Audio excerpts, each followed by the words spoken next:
उम्मीद और अपना काम तेजी से कर रहे होंगे। अर्थात अपना काम करने का मतलब यह है कि अपनी तैयारी की दिशा में आप लोग आगे बढ़ रहे होंगे। तो आज के सेशन में हम जो इकोनॉमिक्स की एनसीईआरटी है, जब मैं कह रहा हूँ इकोनॉमिक्स तो इसका मतलब मैं एनसीईआरटी की बात कर रहा हूँ और इसकी हम शुरुआत कर रहे हैं। साथ ही साथ हमें ये ध्यान रखना है कि इसका इम्पोर्टेंस कहाँ पर है, किस प्रश्न पत्र से जुड़ता है। तो एक बार इसको देख लेते हैं, सिलेबस को देख लेते हैं। सिलेबस का मतलब जो इंडेक्स है एनसीईआरटी में, उसको देख लेते हैं कि किस क्लास की एनसीईआरटी हमें पढ़ना है और किसे हमें स्किप करना है। क्योंकि हमारा जो उद्देश्य है वो यही है कि हम अपनी तैयारी को पुख्ता करें, अपनी राइटिंग स्किल को सुधारें, अपनी लेखन शैली को सुधारें। तो इन सभी बातों को ध्यान में रखते हुए एनसीईआरटी का इम्पोर्टेंस बढ़ जाता है। अब एनसीईआरटी क्यों महत्वपूर्ण है, क्यों पढ़ना चाहिए, ये सारी बातें पहले हो चुकी हैं। आप लोगों ने इससे पहले की क्लास में देख लिया है और अगर नहीं देखा है तो यूट्यूब पर अखिल सर का एक वीडियो है एनसीईआरटी के इम्पोर्टेंस से संबंधित। उस वीडियो को एक बार आप ज़रूर देखें। एक एक बातें बताई गई हैं, क्वेश्चन के साथ बताया गया है कि किस तरह से क्वेश्चन फॉर्मेट किया जा रहा है एनसीईआरटी के द्वारा, एनसीईआरटी से किया जा रहा है यूपीएससी के द्वारा। तो वो सारी बातें वहाँ पर आपको पता चल जाएंगी, तो यहाँ हमारा समय बच जाएगा। दूसरी बात ये है कि एनसीईआरटी कहा जाता है कि बाइबिल है। जो बच्चे यूपीएससी की तैयारी करते हैं या कॉम्पिटिटिव एग्ज़ाम की तैयारी करते हैं, उनके लिए बाइबिल है। बाइबिल क्यों कहा जाता है? इसलिए कहा जाता है कि इसमें जो शब्द हैं वो सधे हुए हैं, अर्थात कम शब्दों में अपनी बहुत सारी बातों को एनसीईआरटी बता जाता है।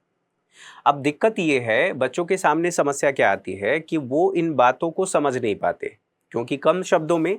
अब जो 4 पेज की बात है वो 2 पेज में लिख दी गई है या कई बार एक पैराग्राफ में ही ख़त्म कर दिया जाता है। स्वाभाविक सी बात है कि यूपीएससी के पैटर्न को आप देखेंगे तो उसमें जो आपसे मेंस में क्वेश्चन पूछा जा रहा है वो 150 शब्द में आपसे पूछा जा रहा है और 250 शब्द में पूछा जा रहा है। अब इन सभी बातों को ध्यान में रखते हुए आपको ये समझना है कि पूरे सिलेबस को, पूरे एक पैराग्राफ को आप यूं कह लें कि अगर मैं कहूं नेशनल इनकम या नेशनल अकाउंटिंग से संबंधित जितनी भी बातें हैं वो कुछ ही शब्दों में आपको लिखना है। कुछ ही शब्दों की जब मैं बात कर रहा हूं तो मैं कह रहा हूं 150 या 250 शब्दों में।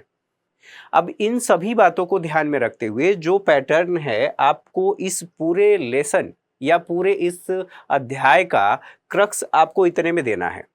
अब इतने में देने के लिए आपको सबसे पहले समझना होगा। समझने के बाद तब आपको शब्द चाहिए ताकि अपनी बातों को कम से कम शब्दों में आप सटीक भाषा में सटीक शब्दों के साथ लिख सकें।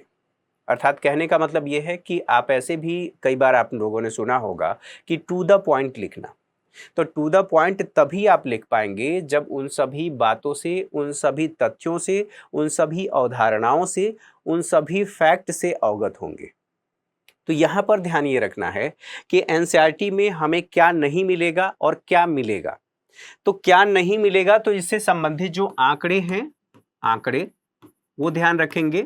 ये पुराने होते हैं इसमें।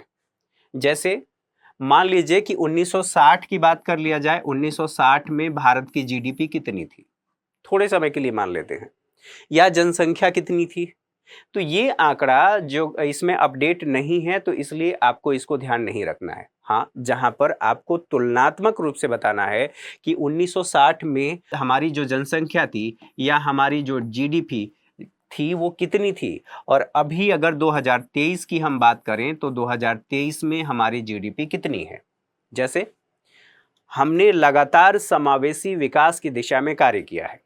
तो समावेशी विकास की दिशा में कार्य किया है, ये कैसे पता चलेगा? ये इससे पता चलेगा कि उस समय जो हमारी जीडीपी थी वो कितनी थी, आज हमारी जीडीपी कितनी है, और इसके आधार पर अर्थात जीडीपी के आधार पर हम ये निकाल पा रहे हैं कि हमारा पर कैपिटा इनकम कितना है, पीसीआई कितना है। स्वाभाविक सी बात है, जब ये आंकड़ा आपके पास रहेगा तब आप देख पाएंगे कि ग्रेजुअली कैसे ये बढ़ा है, अर्थात हमारी जीडीपी कैसे बढ़ी है। और जीडीपी बढ़ी है तो हमारा पर कैपिटा इनकम बढ़ा है। पर कैपिटा इनकम बढ़ा है अर्थात जो हमारा एक्सपेंडिचर होता है वो बढ़ा है। अलग अलग सेगमेंट पे आप कह सकते हैं। जैसे आप ऐसे कह सकते हैं कि जब पीसीआई बढ़ी है तो यहाँ पर दो प्रकार के व्यय होते हैं। व्यय जैसे एक को हम कहते हैं उपभोग और एक को कह रहे हैं हम निवेश। ठीक है, ये हमारा बढ़ा है। संभव है कि आप लोगों के जहन में ये आ रहा होगा कि ये सारी बातें कहाँ से आ रही हैं, क्या है, कुछ समझ में नहीं आ रहा है। बहुत से बच्चे होंगे पुराने होंगे, बहुत से बच्चे कई बार एनसीईआरटी पढ़ लिए होंगे और कुछ बच्चे ऐसे भी होंगे जो नहीं पढ़े होंगे और इसी उद्देश्य से उन्होंने एनसीईआरटी की क्लास ली है। स्वाभाविक सी बात है, उनको ये बातें समझने में दिक्कत होगी। तो समझने में दिक्कत होगी तो ये सारी बातें आगे की क्लासेस में बिल्कुल क्लियर हो जाएंगी। तो यहाँ हमने देख लिया, ये हमने बात कर लिया। तो जब ये बढ़ रहा है इसका मतलब ये है कि हम ये समझ रहे हैं, हम ये मान रहे हैं कि समावेशी विकास हो रहा है। अर्थात दूसरे शब्दों में कहें तो संसाधनों का आवंटन अंतिम व्यक्ति तक हो पा रहा है। अंतिम व्यक्ति का मतलब जो समाज का सबसे निम्न तबका है, सामाजिक रूप से, आर्थिक रूप से आप कह सकते हैं। ठीक है, ये बातें आप लोगों ने समझ लिया। अब साथ ही साथ हम ये बात कर रहे हैं कि ठीक बात है, हम इसमें क्या पढ़ेंगे, क्या पढ़ेंगे। तो यहाँ पर एक बात आप लोगों को पहले ही स्पष्ट कर दूं, फिर हम आगे बढ़ते हैं। यहाँ पर देखिए, हमें सबसे पहले ये ध्यान रखना है यूपीएससी के लिए, चूंकि हम यूपीएससी की बात कर रहे हैं, कॉम्पिटिटिव एग्जाम की बात कर रहे हैं, तो हमें कुछ चीज़ों को ध्यान रखना है। सबसे पहले इसके लिए हम पढ़ रहे हैं तो हमें ये ध्यान रखना है हमें क्या पढ़ना है। ठीक है, दूसरी बात क्यों पढ़ना है, और तीसरी बात कैसे पढ़ना है, और चौथी बात यहाँ पर कहाँ से पढ़ना है। ठीक है, कहाँ से पढ़ना है। ये जब चार बातें आप समझ लेंगे, जैसे क्या पढ़ना है तो हम बात कर रहे हैं कि एनसीईआरटी पढ़नी है। ठीक है, क्यों पढ़ना है तो जब क्यों पढ़ने की बात आ रही है तो यहीं पर आपके सामने ये बात आ गई कि हम यूपीएससी के लिए पढ़ रहे हैं। अब कैसे पढ़ना है ये हम बात करेंगे, ये हम बताएंगे, हम क्लास में देखेंगे, हम साथ साथ चलेंगे। अब कहाँ से पढ़ना है तो यहीं पर बात आपके सामने ये आ जाती है कि हमें एनसीईआरटी बुक से पढ़ना है और संस्कृति आईएएस से पढ़ना है। ठीक है, चलिए, तो ये बातें आपके समझ में आ गई। अब ये बातें समझ में आ गई तो यहीं पर बात एक और आएगी कि भैया ये जो इकोनॉमी हम बात कर रहे हैं, अभी तो इकोनॉमिक्स एनसीईआरटी की बात कर रहे हैं क्योंकि ये इकोनॉमिक्स की एनसीईआरटी है। फिर इसी में बात होगी कि क्या ये यूपीएससी के सिलेबस में है। स्वाभाविक सी बात है, यूपीएससी के सिलेबस में, तभी हम इसकी बात कर रहे हैं। यूपीएससी के सिलेबस में कहाँ है तो आपके थर्ड पेपर में आप देखेंगे आर्थिक विकास।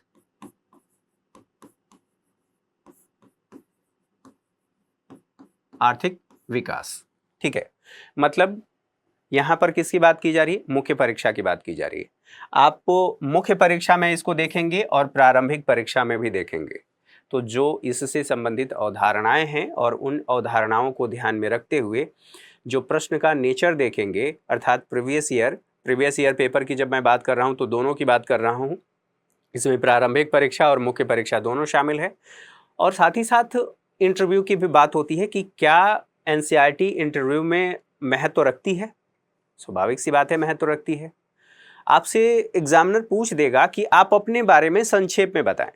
स्वाभाविक सी बात है कि आप सब कुछ अपने बारे में जानते हैं, लेकिन वहां पर दिक्कत ये आती है कि मैं अपने बारे में सब कुछ जानता हूं और जब से मैंने होश संभाला है, चीज़ों को मैंने समझना शुरू किया है, व्यक्त करना शुरू किया है, अर्थात भाषा की समझ विकसित हुई है, तब से लेकर के अभी तक मैंने अपने जीवन के कई दौर देखे हैं।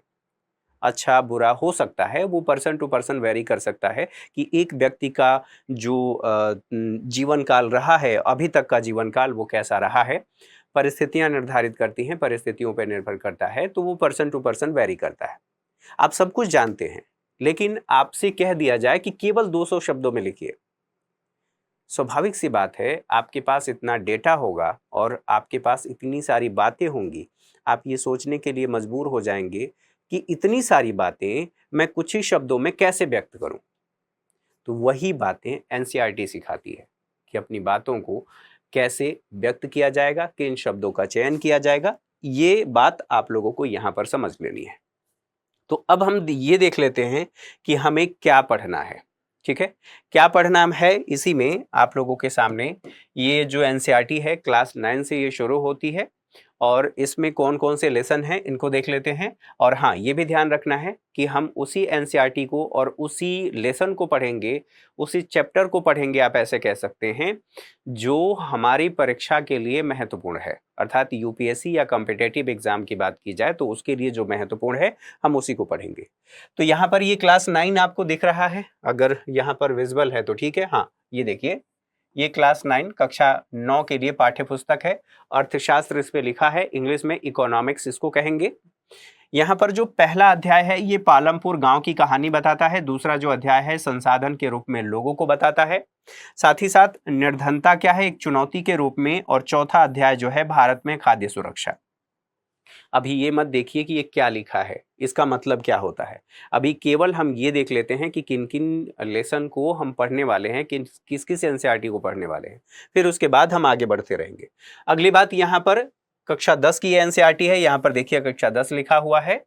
इसमें टोटल आपके 5 लेसन हैं। 5 लेसन में पहला जो अध्याय है वो बताता है विकास के बारे में। ठीक है, दूसरी बात, विकास किसी व्यक्ति की बात नहीं की जा रही, यहाँ पर विकास डेवलपमेंट की बात की जा रही। ठीक है, दूसरा जो लेसन है भारतीय अर्थव्यवस्था के क्षेत्र के बारे में बताता है। और तीसरा जो है मुद्रा और साख से संबंधित है, वैश्वीकरण और भारतीय अर्थव्यवस्था के बारे में बताता है। पांचवा लेसन उपभोक्ता अधिकार के बारे में बताता है। तो ये आपकी 10वीं की एनसीईआरटी है। इसी के साथ साथ अब यहाँ पर आ जाइए, जो सबसे ज्यादा इंपॉर्टेंट है और मुख्य परीक्षा में यहाँ से प्रश्न पूछे ही पूछे जाते हैं। तो ये भारतीय, आप इसका नाम ही देखिए, भारतीय अर्थव्यवस्था का विकास। तो भारतीय अर्थव्यवस्था का अंग्रेजों के समय जो भारत था और जिस तरीके से उन्होंने संरचनात्मक इसमें बदलाव किया था, संरचनात्मक बदलाव क्या किया था वो हम बाद में समझेंगे। यहाँ पर अभी भारतीय अर्थव्यवस्था के क्षेत्र में क्या उन लोगों ने संरचनात्मक बदलाव किया था और लगभग 200 वर्षों के शासन के बाद भारतीय अर्थव्यवस्था की क्या दशा थी और क्या दिशा थी, ये आज भी हम देख रहे हैं। और इसीलिए एक टॉपिक आता है संरचनात्मक गरीबी। ठीक है, संरचनात्मक समस्या, तो उसको हम इसमें समझने वाले हैं। तो यहाँ पर ये क्लास 11th की एनसीईआरटी है। इसमें यह बताया गया है कि जो इकाई है, इकाई में बांटा गया है इसको, विकास नीतियां और अनुभव। ये कब से कब तक है, तो देखिए जब भारत स्वतंत्र हो रहा है और 1990 तक की ये बात कर रहा है। 1990 तक की बात क्यों कर रहा है, यहीं पर थोड़ा सा समझ लेते हैं फिर आगे बढ़ते हैं। 1990 तक की बात इसलिए कर रहा है क्योंकि हमने उस समय अर्थव्यवस्था में कुछ पाबंदियां लगाई थी। पाबंदियां किस लिए, ताकि हमारी अर्थव्यवस्था का विकास हो सके। और भारत सरकार ने जो हमारे संविधान में शामिल किया गया है, संविधान की प्रस्तावना में न्याय की बात कही गई है, सामाजिक, आर्थिक और राजनीतिक न्याय, उस न्याय को सुनिश्चित करने के लिए जरूरी था, उस समय की सरकार के लिए जरूरी था। जब हमें लगा कि नहीं, अब अर्थव्यवस्था पीछे जा रही है और हमें कुछ सुधार करना चाहिए, उन सुधारों के क्रम में 1947 से जो औद्योगिक नीति हम लोगों ने 48 से शुरू किया और आगे चलती चली गई, तो औद्योगिक नीति ने हमारी अर्थव्यवस्था को कैसे पीछे ढकेला। हालांकि कुछ मामलों में हम ये कहेंगे, जब उसकी समीक्षा करेंगे या आलोचनात्मक मूल्यांकन करेंगे तो हम देखेंगे कि अर्थव्यवस्था की उस समय की आवश्यकता थी या नहीं थी। अगर थी तो क्यों थी, अगर नहीं थी तो क्यों नहीं थी, ये सभी तथ्य देखेंगे। 1991 में हमने एक रिफॉर्म किया जिसे हम कहते हैं LPG reform. LPG reform, liberalisation, privatisation and globalisation. इसीलिए विकास नीतियां और अनुभव, उन विकास नीतियों से हमने क्या सीखा और 1991 में हमने क्या सुधार किया। तो एक तो ये बात है। और इसी से संबंधित इसमें जो पहला अध्याय है उसमें बताया गया कि स्वतंत्रता की पूर्व संध्या पर भारतीय अर्थव्यवस्था। ठीक है, अब ये आप लोगों को ध्यान रखना है, इसमें कौन कौन सी बातें आपको देखने को मिलेंगी, अर्थात टॉपिक्स देखने को मिलेंगे। ये इकाई है, इकाई के अंदर लेसन है, लेसन के अंदर ये टॉपिक है। ठीक है, तो आप यहां पर अगर इसको ऐसे समझेंगे तो आप ऐसे बड़ा गोला कर लीजिए। जब वेन आरेख की बात करते हैं तो ये आपकी इकाई हो गई, इकाई के अंदर ये लेसन हो गया और लेसन के अंदर ये हो गया। ठीक है, अब यहां पर देख लेते हैं। यहाँ पर क्या हमें समझने को मिलेगा, तो औपनिवेशिक शासन के अंतर्गत निम्न स्तरीय आर्थिक विकास, और वो जो निम्न स्तरीय आर्थिक विकास हुआ था दरअसल उसका कारण क्या था, कृषि क्षेत्र कैसा था, औपनिवेशिक काल की थोड़ी सी झलक लेते हुए बाद की बात करेंगे, अर्थात स्वतंत्रता के बाद की। जो औद्योगिक क्षेत्र है वो कैसा परफॉर्म कर रहा था, जो विदेशी व्यापार है वो कैसा परफॉर्म कर रहा था। अब यहां पर देखिए, अर्थव्यवस्था को कुछ नीतियां चलाती हैं, और नीतियां, जो 3 नीतियां महत्वपूर्ण हैं उनको हम समझेंगे। अब यहीं से आपको एक खाका मिल रहा है, उसे आप लोगों को याद रखना है, आगे हम चलते चलेंगे उसमें बात करते रहेंगे। जननांकिकी पारिस्थिति कैसी थी, व्यावसायिक संरचना कैसा था, और सबसे महत्वपूर्ण बात यह है कि इन सभी को बढ़ावा देने वाला, इन सभी में योगदान देने वाला, जिसे हम संक्षेप में इंफ्रास्ट्रक्चर कहते हैं, इंग्लिश में इंफ्रास्ट्रक्चर कहते हैं, उसकी स्थिति भारत में कैसी थी। क्योंकि आप अगर किसी क्षेत्र विशेष में कोई सामान बना भी रहे हैं, थोड़े समय के लिए समझिए कि ये ए नामक स्थान है और ये बी नामक स्थान है, आप यहाँ पर हैं और यहाँ पर कुछ प्रोडक्शन कर रहे हैं, आपकी कनेक्टिविटी यहाँ तक नहीं है, स्वाभाविक सी बात है आपके बाजार का दायरा यहीं तक सीमित रहेगा। और अगर यहाँ से आपके बी नामक स्थान तक कनेक्टिविटी बेहतर हो जाती है, परिवहन के साधन डेवलप हो जाते हैं, तो इसका मतलब यह है कि अब आपके बाजार का दायरा यहाँ से यहाँ तक बढ़ करके हो गया, अब आपका प्रोडक्शन बढ़ जाएगा। तो ये क्या करता है, आधारिक संरचना क्या करता है कि यह पूरे जो आर्थिक गतिविधियां होती हैं उनको ये गति प्रदान करने का काम करता है। डायरेक्टली ये प्रभावित नहीं करता, इनडायरेक्टली प्रभावित करता है, अर्थात हमारी जो उत्पादक गतिविधियां हैं उनको बढ़ा देता है। तो ये आपने देख लिया इकाई 1 में जो लेसन 1 है। लेसन 2 की बात करें तो इसमें आपको क्या क्या देखने को मिलेगा। अध्याय 2 में भारतीय अर्थव्यवस्था, ये 1950 से लेकर के और 1990 तक की बात होगी। यहाँ पर 47 की बात नहीं की जा रही है, 1950 की बात की जा रही है और 90 तक बात की जा रही है। जो मैंने बताया कि 1991 में हमने एलपीजी रिफॉर्म किया और उस रिफॉर्म से हमें क्या लाभ हुआ और क्या क्या बातें देखने को मिली, वो सब बातें हम करेंगे। तो उससे पहले की क्या स्थिति थी उस पर हम बात करने वाले हैं। पंचवर्षीय योजनाओं के क्या लक्ष्य थे, और पंचवर्षीय योजनाएं अर्थात जो 5 ईयर प्लान थे, उस प्लान में जो डेडिकेटेड तरीके से हमने नियोजन की बात की थी, क्षेत्र विशेष पर फोकस किया था कि पहले मान लीजिए हम ये कह रहे हैं हम कृषि पर फोकस कर रहे हैं, कृषि पर फोकस करके सबसे पहले हमने क्या किया, हम खाद्यान्न के क्षेत्र में आत्मनिर्भर बन गए। और जैसे ही खाद्यान्न के क्षेत्र में हम आत्मनिर्भर बने अर्थात हमारा पेट भर गया, अब हम सोचेंगे कि भैया अब काम भी करना चाहिए, आगे भी हमारा पेट भरता रहे, हमारी आजीविका चलती रहे, बच्चों का लालन पालन होता रहे, उनका पालन पोषण, सही शिक्षा, स्वास्थ्य सुविधाएं उपलब्ध होती रहें, इसके लिए हमें काम करना है। तो सबसे पहले यहाँ पर कृषि की बात कही गई है। कृषि हो गई, खाद्यान्न हमारे पास मिल गया। खाद्यान्न केवल इसीलिए जरूरी नहीं है कि हमारा पेट भरे, खाद्यान्न इसलिए भी है क्योंकि जो यहाँ पर बाजार आप देखते हैं, या आप बाजार शब्द को छोड़ देते हैं, यहां पर हम शहर की बात कर रहे हैं। जो शहर है वहां पर कौन सी गतिविधियां हैं, गैर कृषि कार्यों में लोग संलग्न हैं, और गैर कृषि कार्य में अगर संलग्न है तो उनकी आवश्यकताओं अर्थात खाद्यान्न आवश्यकताओं की पूर्ति कहां से होगी, ये कृषि क्षेत्र से ही होगी। तो जरूरी है कि ये जो कृषि क्षेत्र है इसका विकास किया जाए, ताकि जो हमारी खाद्यान्न आवश्यकता है वो केवल वो न पूरी हो, इनकी भी आवश्यकताएं पूरी हों। और हमारे देश में तो शहर आधारित विकास की गतिविधि को अपनाया गया है या प्रणाली को अपनाया गया है। और यही कारण है जब आप इसे कोरिलेट करेंगे तो आपको देखने को मिलेगा कि कोविड-19 में जो रिवर्स माइग्रेशन हुआ था, जितने भी प्रवासी मजदूर थे वो भाग करके फिर घर गए थे, क्योंकि उनके पास शहर में खाने के लिए नहीं था। ठीक है, तो यहीं से आप जोड़ लेंगे एक और चीज जो 2019 में शुरू किया गया था, 1 नेशन 1 राशन कार्ड। ठीक है, अब चलिए, तो कृषि की बात करेंगे, फिर उद्योगों की बात करेंगे, उद्योगों के साथ साथ व्यापार। जब आप कुछ वस्तुओं का उत्पादन करेंगे, सेवाओं का उत्पादन करेंगे तो उसका व्यापार करेंगे, और जब व्यापार करेंगे तो व्यापार की नीति की भी बात होगी ना कि किस तरह से व्यापार करेंगे। ऐसा तो है नहीं किसी के साथ जाकर के कुछ भी कैसे भी बेच देंगे, उसके लिए कुछ नीतियां होंगी, और जब नीतियां होंगी तो वहीं पर बात होगी आयात प्रतिस्थापन की। सवाल यह है कि आयात प्रतिस्थापन क्या है। तो आयात प्रतिस्थापन यहां पर थोड़ा सा समझ लेते हैं, बाकी हम वहां पर समझेंगे। मान लीजिए आप किसी ए नामक देश से, यहां पर ए नामक देश है, ए नामक देश नहीं, यहाँ पर INDIA इंडिया लिख लीजिए और यहाँ पर लिख लीजिए USA। ठीक है, 2 देश आपको दिखाई दे रहे हैं। हम यहां से मोबाइल मंगा रहे थे, क्योंकि मोबाइल हमारे देश में उत्पादन नहीं हो रहा था। मोबाइल के अलावा और भी सारी चीजें हम मंगा रहे थे। अब हमने ये कहा कि भैया मोबाइल तो हम घर में बना सकते हैं ना, और बना सकते हैं तो हम क्यों मंगाएं। तो घर में हमने अर्थात भारत में मेक इन इंडिया के तहत हमने मोबाइल बनाना शुरू कर दिया, और मोबाइल बनाना शुरू किया तो जो मोबाइल हम USA से आयात करते थे उसको हमने अपने घर में अर्थात अपने देश में उत्पादित करके उसको प्रतिस्थापित कर दिया कि अब आपसे हमें मोबाइल मंगाने की आवश्यकता नहीं है। तो व्यापार नीति, आयात प्रतिस्थापन, इसकी बात करेंगे। इकाई 2 में हम देखेंगे कि आर्थिक सुधार जो किया गया था। अब यहीं पर महत्वपूर्ण हो जाता है कि जो मेंस का टॉपिक है 1991 का रिफॉर्म बहुत ज्यादा महत्वपूर्ण है, और ये बातें तब तक नहीं समझ में आएंगी जब तक कि आप इसको सही ढंग से समझ न लें, इनकी कमियों को ना समझ लें। क्योंकि जब आपसे आलोचना करने के लिए कहा जाएगा, आलोचना, तो ये आप लोगों के लिए बहुत ज़्यादा महत्वपूर्ण हो जाएगा और इसका इंपॉर्टेंस बढ़ जाता है।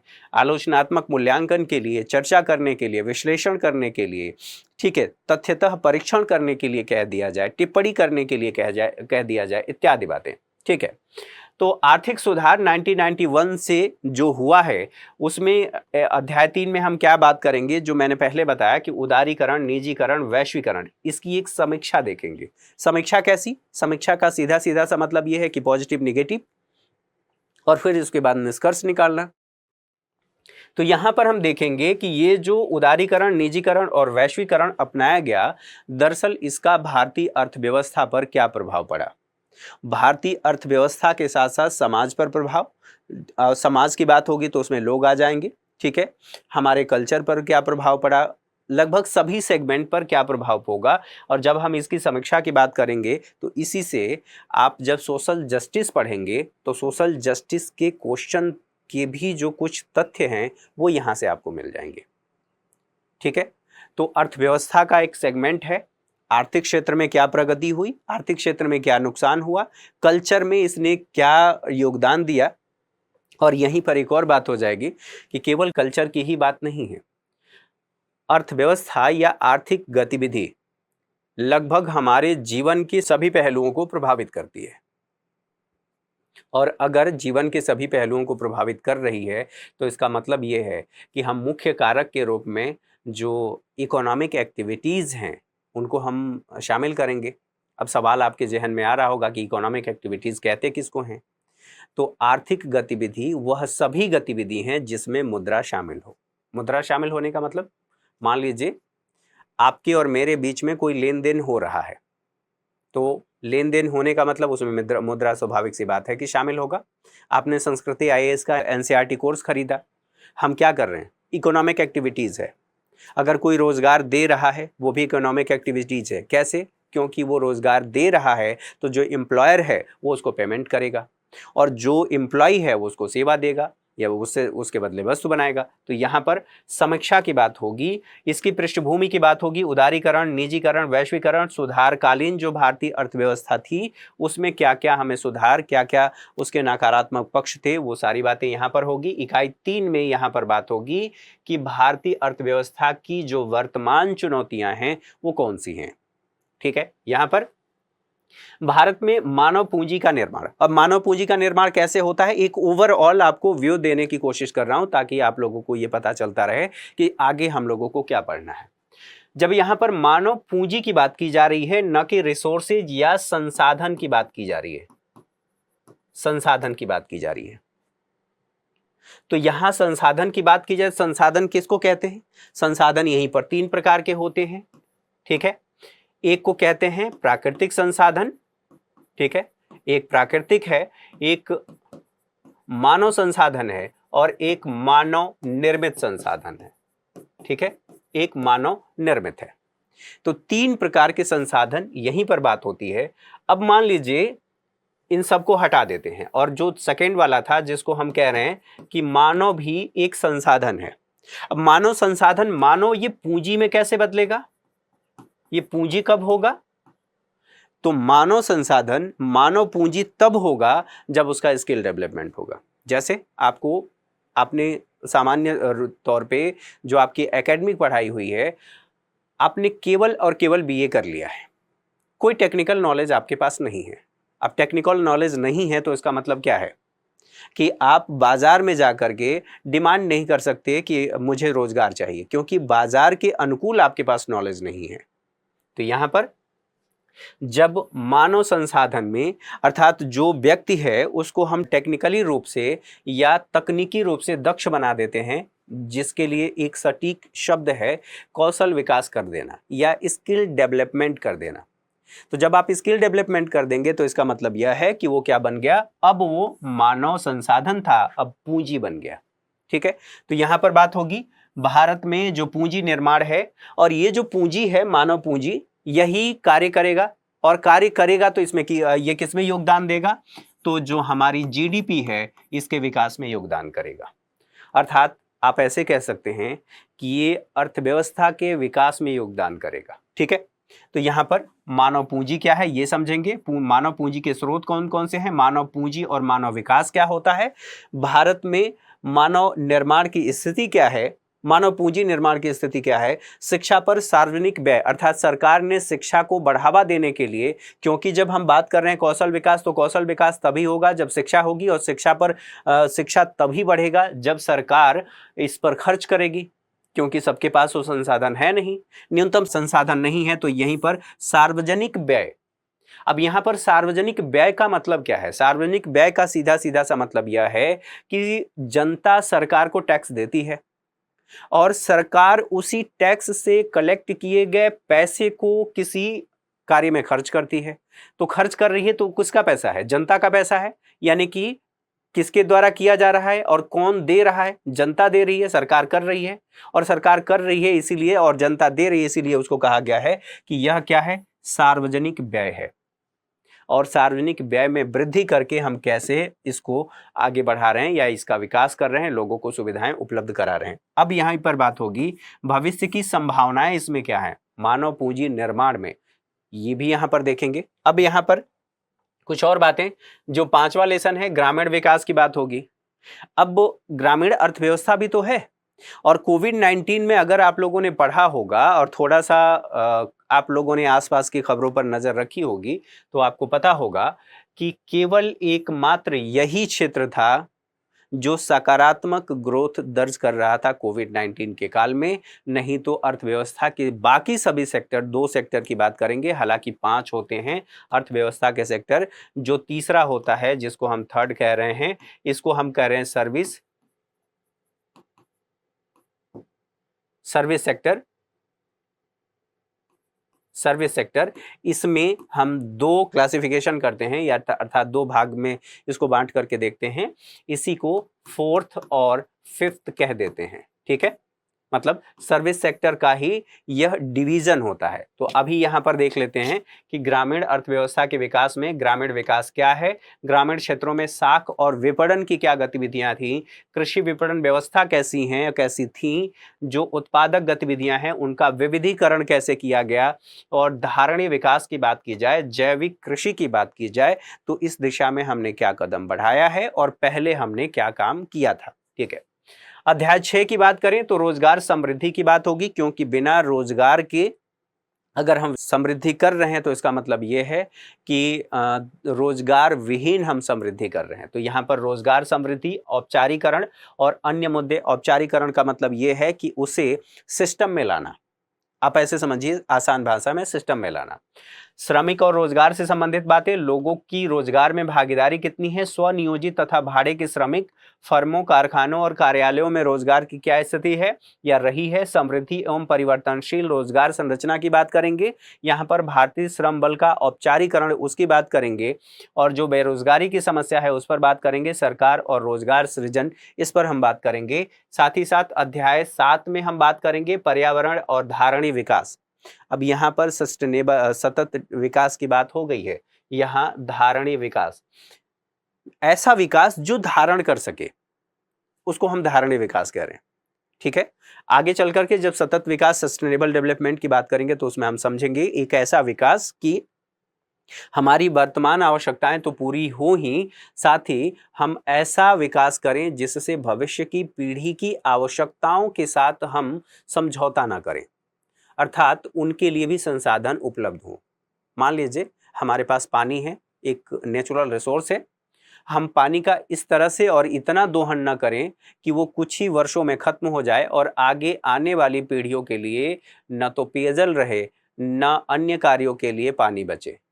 तो ऐसी स्थिति में तो समस्या होगी। इसे हम धारणीय विकास नहीं कहेंगे, इसे हम सस्टेनेबल डेवलपमेंट नहीं कहेंगे। तो यहाँ पर धारणीय विकास की बात होगी, पर्यावरण की बात होगी। पर्यावरण अर्थात परिभाषा और कार्य क्या कहता है, भारत की पर्यावरणीय स्थिति, धारणीय विकास की क्या स्थिति है, धारणीय विकास से संबंधित भारत में नीतियां कौन सी अपनाई गई हैं। इकाई 4 में हम बात करेंगे भारत और उसके पड़ोसी देशों के तुलनात्मक विकास। भारत और पाकिस्तान दोनों एक दिन पहले और एक दिन बाद आज़ाद हुए थे, तो दोनों का तुलनात्मक अध्ययन करेंगे और देखेंगे कि जब 14 अगस्त 1947 को पाकिस्तान आज़ाद हुआ, एक देश बना, उसके बाद उसकी विकास की कैसी रफ्तार रही है और विकास की नीतियां कैसी रही हैं। 15 अगस्त 1947 को जब भारत आज़ाद हुआ है, भारत की विकास की नीतियां कैसी रही हैं और भारत विकास के पथ पर कैसे अग्रसर हुआ और भारत आज भी स्टैब्लिश क्यों है। पाकिस्तान के हालात अगर आप लोगों ने खबरों पर नज़र रखी होगी तो आप लोगों से परिचित होंगे। तो उन सभी बातों को ध्यान में रखते हुए यहाँ पर केवल पाकिस्तान की बात नहीं होगी, यहाँ पर चीन की भी बात होगी, भूटान की भी बात होगी, श्रीलंका की भी बात होगी, नेपाल की भी बात होगी, जितने भी भारत के पड़ोसी देश हैं, अफगानिस्तान की भी बात होगी, सब देशों की बात होगी जो भारत के पड़ोसी हैं। ठीक है। यहाँ पर अध्याय 8 में भारत और उसके पड़ोसी देशों के तुलनात्मक विकास का हम अनुभव लेंगे कि HDI के क्षेत्र में, ह्यूमन डेवलपमेंट इंडेक्स के क्षेत्र में, चाहे आप मल्टी डायमेंशनल पावर्टी इंडेक्स की बात कर लें। ठीक है, multi poverty index, multi dimensional poverty index की बात कर लिया जाए, सोशल इंक्लूजन की बात कर लिया जाए या अन्य क्षेत्रों की बात कर लिया जाए, उस क्षेत्र में हम कितना विकास किए हैं, कितना विकास करने की आवश्यकता है। ठीक है। तो विकास पथ एक चित्रांकन किया जाएगा, जननांकिकी संकेत दिखा जाएगा, सकल घरेलू उत्पाद और उससे संबंधित जो क्षेत्रक है उसकी बात होगी, मानव विकास के संकेतक क्या हैं। जब हम HDI की बात कर रहे हैं तो किस आधार पर हम देखेंगे कि मानव का विकास हो रहा है। हमें कोई इंडिकेटर तो होना चाहिए हमारे पास ताकि हम देख सकें कि इसमें विकास हो रहा है और तब हम कहेंगे कि मानव का विकास हो रहा है। तो समृद्धि और विकास ये दोनों अलग अलग अवधारणाएं हैं और दोनों में बहुत ज़्यादा फर्क है, हमें ये समझना ज़रूरी है। तो आगे चल करके हम इसको समझेंगे। विकास की बात की जाए, विकास की नीतियाँ एक मूल्यांकन देखेंगे कि अभी तक जो हमारी विकास की नीतियाँ रही हैं दरअसल वो कैसे काम की हैं और अगर कहीं पर कुछ गड़बड़ी रही है तो क्यों गड़बड़ी रही है और उसको हमने कैसे दुरुस्त किया या उसका समाधान कैसे किया। तो एक तो ये बात हो गई। साथ ही साथ अब यहीं पर बात होगी जो अगले क्लास की NCERT है। जब आप इकोनॉमिक्स पढ़ते हैं, इकोनॉमिक्स की बात की जा रही है, इकोनॉमिक्स की, हम इकोनॉमी की बात अभी नहीं कर रहे हैं यहाँ पर। अभी देखिए, इकोनॉमिक्स का मतलब सिद्धांत, किसी विषय से संबंधित सिद्धांत। ठीक है। और जब हम इस सिद्धांतों का प्रयोग करके देखेंगे कि उसका सकारात्मक या नकारात्मक प्रभाव क्या हो रहा है तो वहीं पर बात आएगी कि इंडियन इकोनॉमी अर्थात भारतीय अर्थव्यवस्था।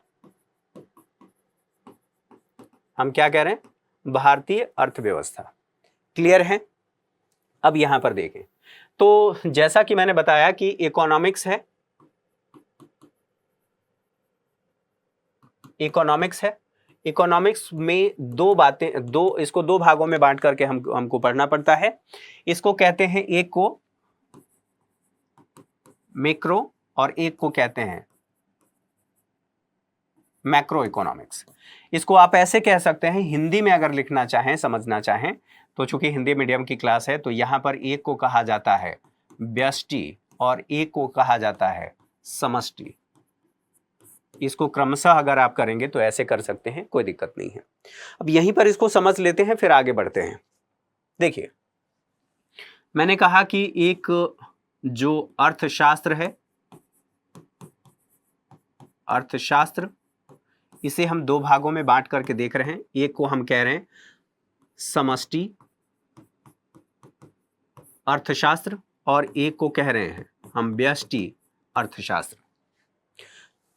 समष्टि, जैसा कि नाम से ही पता चल रहा है, समष्टि सब कुछ शामिल कर ले या सब कुछ शामिल करते हुए। तो इसका मतलब यह है समष्टि का कि अगर आपसे ये पूछा जाए कि इसमें किसका अध्ययन किया जाता है, अभी इंडेक्स देखेंगे तो आपको पता चल जाएगा। एक बार इसको पहले समझा दूं, फिर हम आगे बढ़ते हैं।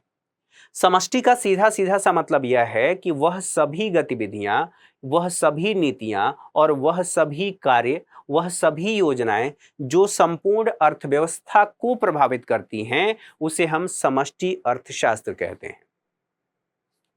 इसको ऐसे समझिए, इसमें अध्ययन किसका करते हैं अगर ऐसे पूछा जाए तो समष्टि अर्थशास्त्र में मान लेते हैं ये जंगल है, इसको हम क्या कह रहे हैं कि यह जंगल है, ठीक है।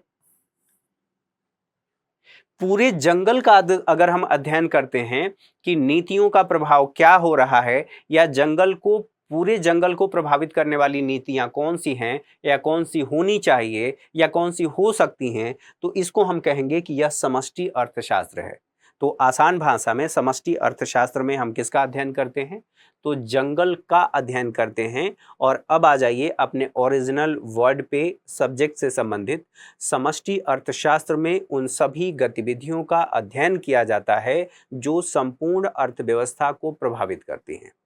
जैसे सरकार की जो राजकोषीय नीति होगी, बजट होगा, रोजगार से संबंधित बातें होंगी, ये संपूर्ण अर्थव्यवस्था को प्रभावित करेंगी। तो यहां पर हमने ये समझ लिया संपूर्ण जंगल के अध्ययन की बात करता है। अब होगी व्यष्टि। व्यष्टि, आप लोगों ने सुना है ना व्यक्तिनिष्ठ।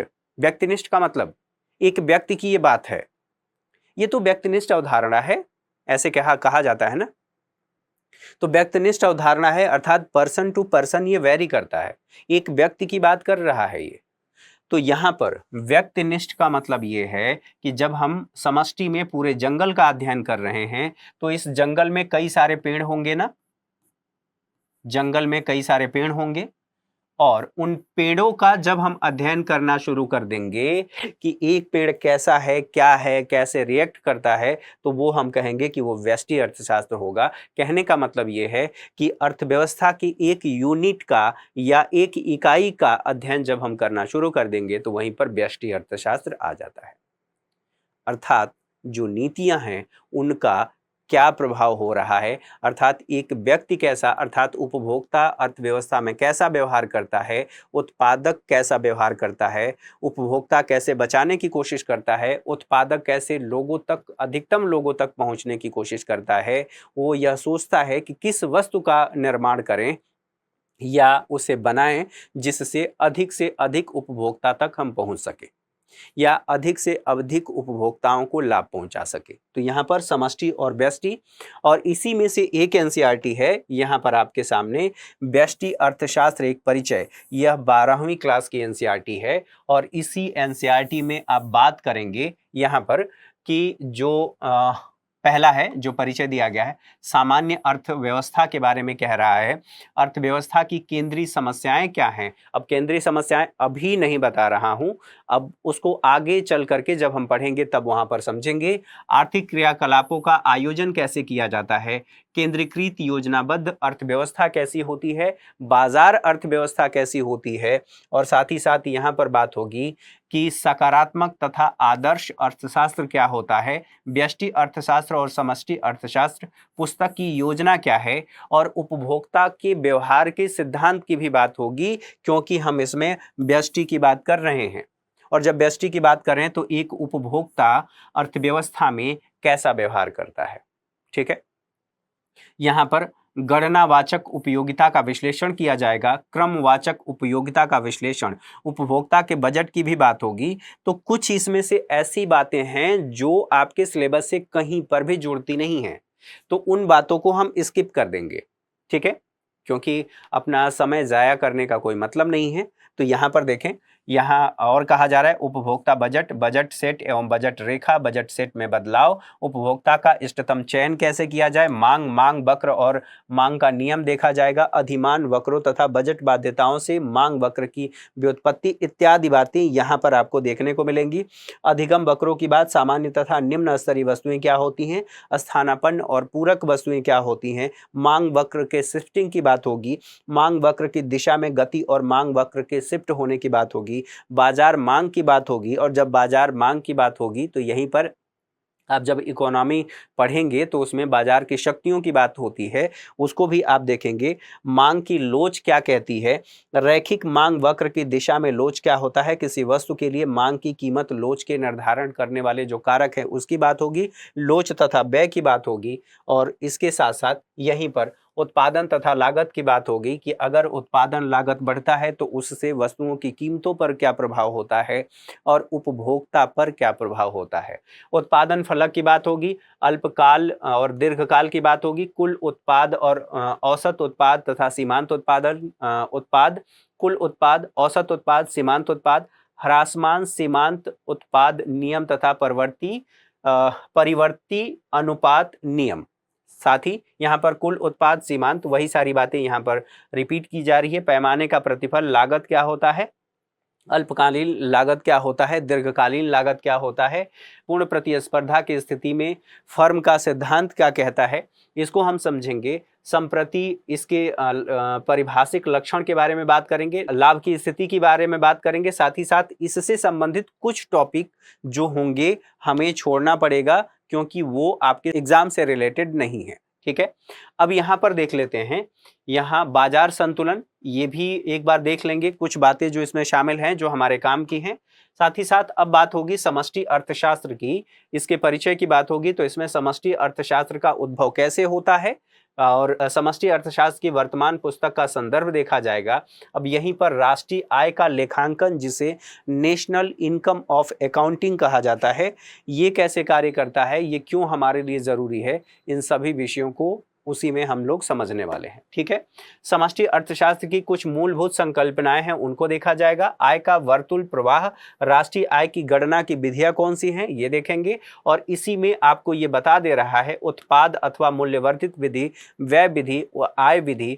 और यहीं पर देखा जाएगा साधन लागत, अगर कोई वस्तु आप उत्पादित कर रहे हैं तो उसके उत्पादन में आपने कितना निवेश किया, अर्थात साधन लागत की बात हो जाएगी। जो आधारित कीमतें हैं उसकी बात, और जो बाजार कीमतें हैं उसकी बात हो जाएगी। कुछ समष्टि अर्थशास्त्रीय तादात्म्य की बात होगी, मौद्रिक सकल घरेलू और वास्तविक कर की बात होगी, सकल घरेलू उत्पाद और कल्याण की बात होगी। साथ ही साथ यहाँ पर हम बात करेंगे मुद्रा और बैंकिंग के बारे में। मुद्रा के कार्य क्या है, मुद्रा की मांग और मुद्रा की पूर्ति कैसे होती है, मुद्रा की मांग, मुद्रा की पूर्ति, बैंकिंग व्यवस्था द्वारा साख सृजन कैसे किया जाता है, अर्थात एक बैंक अपनी एसेट और लायबिलिटी के मध्य कैसे वह साख सृजन कर लेता है। एक जो काल्पनिक बैंक का चिट्ठा, इसी में हम पढ़ेंगे। जो सारा सृजन की सीमाएं क्या है, मुद्रा गुणांक क्या है, मुद्रा पूर्ति के नियंत्रण के नीतिगत उपकरण क्या है, ठीक है। अर्थात बाजार में मुद्रा की आपूर्ति को कैसे कम किया जा सकता है, कैसे बढ़ाया जा सकता है जब इन्फ्लेशन की स्थिति हो या डिफ्लेशन की स्थिति हो। यहाँ पर आय और रोजगार के निर्धारक कौन से हैं, तो समग्र मांग और इसके अवयव की बात किया जाएगा, उपभोग की बात की जाएगी। दो सेक्टर मॉडल के आय का निर्धारण कैसे होगा, लघु अवधि में संतुलन आय का निर्धारण, संतुलन आय, स्थिर कीमत स्तर के साथ समष्टि अर्थशास्त्रीय संतुलन, समग्र मांग में परिवर्तन का आय तथा उत्पादन पर प्रभाव, गुणक क्रियाविधि, कुछ अन्य संकल्पनाएं इसी से संबंधित होंगी जिस पर हम बात करने वाले हैं, ठीक है। अब यहाँ कुछ और बातें देखिए, सरकारी बजट और अर्थव्यवस्था। बजट पूरी अर्थव्यवस्था को कैसे प्रभावित कर रहा है? स्वाभाविक सी बात है कि यह किसमें शामिल है? यह समष्टि अर्थशास्त्र में शामिल है। तो सरकारी बजट, उसका अर्थ क्या होता है, इसके अवयव कौन से होते हैं, सरकारी बजट का उद्देश्य क्या होता है, प्राप्तियों का वर्गीकरण किया जाएगा, हम उसमें पढ़ेंगे कि कहाँ कहाँ से सरकार की प्राप्तियां होती हैं, पूंजीगत लेखा की बात होगी, साथ ही साथ यहाँ पर संतुलित अधिशेष एवं घाटा बजट की बात होगी कि सरकार अगर ऐसा कर रही है तो क्यों कर रही है, सरकारी घाटे की माप कैसे की जाए, और खुली अर्थव्यवस्था की बात होगी। ये समष्टि अर्थशास्त्र में ही पढ़ेंगे कि खुली अर्थव्यवस्था किसको कहते हैं, बंद अर्थव्यवस्था किसको कहते हैं, बाजार अर्थव्यवस्था किसको कहते हैं। आप उसके स्वरूप का, अर्थव्यवस्था के स्वरूप में भी इसे समझेंगे जब आप इंडियन इकोनॉमी पढ़ते हैं, अर्थात हमारे फाउंडेशन बैच में। ठीक है, तो यहाँ पर अदायगी संतुलन की बात होगी, चालू खाते की बात होगी, पूंजी खाते की बात होगी, अदायगी संतुलन और घाटा की बात होगी, विदेशी विनिमय बाजार की बात होगी, विदेशी विनिमय दर क्या होता है, ठीक है, विनिमय दर का निर्धारण कैसे होता है, तिरछी और स्थिर विनिमय दर प्रणालियों के गुण और उसके दोष कौन कौन से हैं, और प्रबंधित तृतीय यहाँ पर ये समझने को मिलेगा। तो इससे संबंधित जो बातें थी हमने देख लिया, ये बताना ज़रूरी था कि किन किन बातों को हम समझने वाले हैं, ताकि आपके पास एक ओवरव्यू रहे और उसी के आधार पर आप अपने स्टडी का प्लान कर सके। हमने अपना प्लान कर लिया है और उस प्लान को आपको भी फॉलो करना पड़ेगा, तो उससे संबंधित जो बातें होंगी इसको हम समझेंगे। तो अब हम इन बातों को समझने के बाद सामान्य तौर पे ये समझ गए कि एक होता है जिसको हम कहते हैं अर्थशास्त्र, और एक को हम कह रहे हैं अर्थव्यवस्था। अर्थव्यवस्था, इसे हम इंग्लिश में इकोनॉमिक्स कहते हैं, इसको इकोनॉमी कहते हैं। ठीक है, तो यहां पर देखिए, इसको हम कह रहे हैं कि यह सिद्धांत है। यह क्या है? सिद्धांत है। और जब सिद्धांत का प्रयोग किसी क्षेत्र विशेष में हम कर देते हैं तो वो क्या बन जाता है, इसी सिद्धांत का ये बन जाता है अर्थव्यवस्था। अर्थात अर्थशास्त्र के सिद्धांतों का किसी अर्थव्यवस्था में हमने प्रयोग कर दिया और उसके फिर गुण और दोष या परिणामों को हम देख रहे हैं। तो इसी में बात होगी कि कैसी अर्थव्यवस्था और कौन सी अर्थव्यवस्था, तो वो क्या वो खुली अर्थव्यवस्था है या बंद अर्थव्यवस्था है, बाजार अर्थव्यवस्था है। तो उन सभी बातों को ध्यान में रख करके यहां पर हो जाएगी, जैसे भारतीय अर्थव्यवस्था, भारतीय अर्थव्यवस्था, या आप यहीं पर बात कर लेंगे अमेरिकी अर्थव्यवस्था, या यूएसए, आप कह लीजिए यूएसए की अर्थव्यवस्था, यूएसए की अर्थव्यवस्था। स्वाभाविक सी बात है, यूएसए की अर्थव्यवस्था कहीं भी आपके सिलेबस में नहीं है, लेकिन इसका प्रभाव हमारी अर्थव्यवस्था पर होता है। तो ये बातें आप जो फाउंडेशन बैच है उसमें पढ़ते हैं। ठीक है, अब यहां पर जो हम पढ़ने वाले हैं वो भारतीय अर्थव्यवस्था, इन मूल सिद्धांतों को पढ़ते हुए 11वीं की क्लास की जो एनसीईआरटी है, जो मैंने बताया कि भारतीय अर्थव्यवस्था का विकास 1947 से लेकर के और 1990 तक, या उस समय 1950 से लेकर के 1990 तक की हमारी नीतियां कैसी रही हैं, उनका प्रभाव क्या रहा है, ये सब बातें इसमें आप देखेंगे, पढ़ेंगे। तो चलिए अब एक बार हम लोग शुरू कर लेते हैं। जो पहली एनसीईआरटी है, पहली एनसीईआरटी अर्थात क्लास 9 से ये शुरू होती है, जो मैंने आपको यहाँ पर दिखा दिया कि क्लास 9th की एनसीईआरटी, इसको हम कह रहे हैं अर्थशास्त्र। ठीक है, क्लास 9 की पाठ्य पुस्तक या के लिए पाठ्य पुस्तक, इसी में एक लेसन दिया गया है। इस लेसन का नाम है पालमपुर गांव की कहानी। पालमपुर गांव की कहानी क्या कहती है और ये क्यों हमारे लिए जरूरी है, इन सबको एक बार देख लेते हैं यहीं पर। तो हम फ्लो चार्ट के माध्यम से पढ़ेंगे। पालमपुर गांव क्या है इसको समझते हैं पहले। जैसे आप ऐसे लिखते हैं, अगर आपने ऐसे लिखा होगा तो, या किसी को कोई बात समझ में नहीं आती है तो उस बात को समझाने के लिए कोई आप काल्पनिक उदाहरण लेते हैं, उदाहरण लेकर के बताते हैं कि देखो ऐसा हुआ था वहां पर, इसलिए उसका परिणाम ये निकला, या उस व्यक्ति ने ये गलती की थी, उस गलती का परिणाम ये निकला। उसी तरह से जो आर्थिक क्रियाएं हैं या उत्पादन से संबंधित जो गतिविधियां हैं, यहां पर देखिए उत्पादन के मूल विचारों को समझना, उन सभी मूल विचारों को समझाने के लिए, बताने के लिए कि क्या क्या चीजें इसमें होती हैं, कौन कौन सी बातें शामिल होती हैं और उत्पादन से संबंधित मूल विचार दरअसल होते क्या हैं, उनको समझाने के लिए एक पालमपुर गांव नामक काल्पनिक गांव की यहां पर रचना की गई है, या यूं कहें कि उसका संदर्भ लिया गया है। उस कॉन्टेक्स्ट में हम ये समझने की कोशिश कर रहे हैं दरअसल उत्पादन से संबंधित गतिविधियां कौन सी होती हैं। अब उत्पादन से संबंधित गतिविधियां, तो पालमपुर गांव की, अब इसी चीज को यहां पर समझें। पालमपुर गांव की कहानी है, इसका उद्देश्य क्या है सबसे पहले ये समझ लेते हैं, फिर आगे ब्रीफ में इसको समझेंगे। इसका ऑब्जेक्टिव क्या है? ऑब्जेक्टिव है कि इसके जो प्रोडक्शन से संबंधित, प्रोडक्शन मतलब प्रोडक्शन से संबंधित जो मूल विचार हैं कि कैसे उत्पादन होता है और उत्पादन के लिए किन किन वस्तुओं की जरूरत होती है, किन किन बातों की आवश्यकता होती है। इसी में एक बात होती है कि जो पालमपुर गांव है वहां की मुख्य कुछ क्रियाएं हैं। कैसी क्रियाएं हैं? तो अब उन क्रियाओं की बात होगी। एक क्रिया है कि यहां पर विनिर्माण होता है, और दूसरी क्रिया क्या है, यहां पर डेयरी भी है, और तीसरी बात यहां पर परिवहन है। अब आप सोचिए कि प्रोडक्शन कहते किसको हैं? जब कच्चे माल का प्रयोग करके, तकनीकी का प्रयोग करके कुछ वस्तुओं का आप उत्पादन करते हैं तो उसे प्रोडक्शन कहा जाता है। ठीक है, सपोज दैट आपने ये कहा कि हमने आलू लिया और आलू लेकर के और हमने मशीन से उसको चिप्स काटा और चिप्स काट करके उसको तल दिया, जो कुछ भी करना था हमने करके और उसे बाजार में बेच दिया। वो क्या है? एक प्रोडक्ट है। क्या हुआ? उत्पादन हुआ। अब इसे और पहले जाइए, जो प्राकृतिक संसाधन है, जब आलू की बात कर रहे हैं तो एक किसान ने क्या किया, खेत जो संसाधन है, प्राकृतिक संसाधन है, उसमें कुछ निवेश किया और निवेश करके आलू का उत्पादन कर लिया। तो क्या हुआ? उत्पादन। अब जो ये सारा काम किया, अर्थात आलू का जब उत्पादन हुआ तो उसके लिए कुछ कार्य तो करना पड़ा होगा।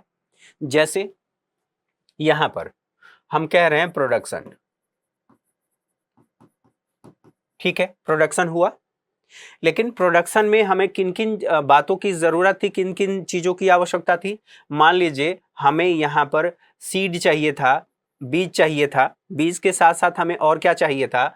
हमें वाटर चाहिए था, वाटर के अलावा हमें यहीं पर ट्रैक्टर चाहिए था, ट्रैक्टर के अलावा यहाँ डीजल भी चाहिए होगा पानी चलाने के लिए, खेत में पानी के लिए, सिंचाई के लिए। यहीं पर हमें एग्रीकल्चर से संबंधित जो मशीनरी है उसकी आवश्यकता हुई होगी, तब जाकर के इन सब के संयोग से, और इसी में एक और चीज यहीं पर हमें कैपिटल चाहिए होगा, अर्थात पूंजी चाहिए होगा। हमने पैसा लगाया, पैसा लगाने के बाद अपना सर्विस दिया, जो कुछ भी किया, फिर हमने, हमारी पानी की आवश्यकता थी जिसके लिए डीजल जरूरी था, फिर उसके बाद अन्य जो गतिविधियां थी उन सब का प्रयोग करने के बाद फाइनली हमने क्या कर लिया? आलू का उत्पादन कर लिया। अब आलू एक उत्पाद है, हमने उत्पादन किया। अब इन सब की बात हो रही है कि उत्पादन के मूल विचारों के समझने में मुख्य क्रिया कहां पर है, तो यह पालमपुर गांव में कौन कौन सी मुख्य क्रियाएं हैं। अब बात होती है विनिर्माण, तो मैन्युफैक्चरिंग कह लीजिए। तो जो विनिर्माण की बात हो रही है, इसका सीधा सीधा सा मतलब ये होता है कि जब आप तकनीकी का प्रयोग करके किसी वस्तु में वैल्यू एडिशन करते हैं तो उसे हम विनिर्माण कहते हैं। ठीक है, आपने टमाटर, थोड़े समय के लिए सोचिए कि आलू है, आलू से जो चिप्स बनाया, चिप्स बना करके और उस तरह से जब हम उसको आगे बढ़ा रहे हैं, ये विनिर्माण गतिविधियां हैं। कोई प्रोडक्ट है और फिर उस प्रोडक्ट में हमने कुछ और वैल्यू एडिशन कर दिया, आप ऐसे समझिए, फिर ये क्या हो गया? हमने विनिर्माण किया। और विनिर्माण करने के साथ साथ हमने डेयरी की बात की। अब डेयरी में देखिए क्या होगा, हमने दूध दूध लिया, दूध से हमने क्या बना लिया? पनीर बना लिया। पनीर के साथ साथ हमने क्या बना लिया? खोया बना लिया। और खोया के साथ साथ हमने इसके अलावा दही बना ली। क्या है ये? डेयरी प्रोडक्ट है, ये सब कुछ डेयरी प्रोडक्ट है। अब इससे जो कुछ भी और आपको बनाना है, दूध से संबंधित जो मिठाइयाँ बनानी है, उसका खोया बनाया और फिर हम उसका प्रयोग कर रहे हैं, तो इत्यादि इत्यादि बातें। तो यहाँ पर जो डेयरी प्रोडक्ट हैं या डेयरी उत्पाद हैं या डेयरी से संबंधित जो गतिविधियाँ हैं, क्रियाएं, ये भी यहाँ पर शामिल है। लोगों के पास पशु हैं, दूध निकालते हैं और विनिर्माण के साथ साथ ये भी कार्य करते हैं। अब मान लीजिए यहाँ पर कोई वस्तु बना ली गई, इसकी हम बात कर रहे हैं। बनाने के साथ साथ यहां पर भी हमने वस्तु बना लिया, बनाने के बाद उसे हमें उपभोक्ताओं तक पहुंचाना भी तो है। तो जब यहां बना लिया तो हमें क्या चाहिए, रायपुर गांव, जो पालमपुर गांव है, यहां पर यह है पालमपुर गांव। पालमपुर गांव के बगल में रायपुर, संभवतः रायपुर गांव है। ये दोनों गांव जुड़े हुए अर्थात कनेक्टिविटी यहां पर बेहतर है। अर्थात इस गांव से इस गांव तक जाने के लिए सड़कें अच्छी हैं, 12मासी कनेक्टिविटी है। अर्थात बरसात के मौसम में ऐसा नहीं होता कि सड़कें भर जाती हैं और भरने के बाद व्यक्ति उधर से कोई भी व्हीकल लेकर के नहीं गुजर पाता या पैदल नहीं चल पाता। पता चले कि नाव बन जाए और वहां पर नाव की जरूरत हो, इतनी बाढ़ आ जाए, तो ऐसी समस्या नहीं है यहाँ पर। कहने का मतलब ये है कि यहाँ पर जो स्थिति है वह कनेक्टिविटी बेहतर होने की वजह से यहाँ परिवहन के साधन भी है। कुछ लोग होंगे जो बैलगाड़ी चलाते होंगे, कुछ लोग होंगे जो मोटरसाइकिल चलाते होंगे, कुछ लोग होंगे जो ट्रैक्टर चलाते होंगे, कुछ अन्य भी परिवहन के साधन हैं। परिवहन, एक वस्तु को एक स्थान से दूसरे स्थान तक ले जाने के लिए जिस वाहन का प्रयोग किया जाता है उसे हम परिवहन कहते हैं।